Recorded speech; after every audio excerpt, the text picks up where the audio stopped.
Hi everyone, welcome back to the channel.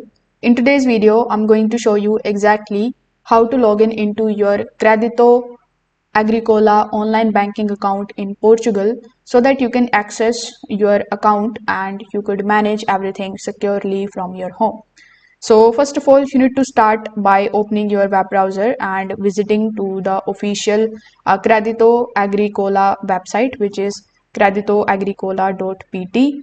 Now over here, you are going to see a bunch of different options.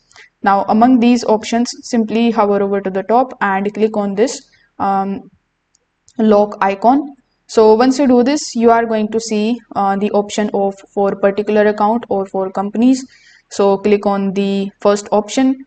Then you need to enter your account username. Then click on the option of enter.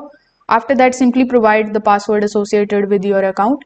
If you have enabled any kind of security verification, you will be asked for an OTP. So you will have to provide that and simply just get access to your Credito Agricola dashboard. So if this video helped you out, make sure that you like this video and subscribe to the channel. Thanks for watching.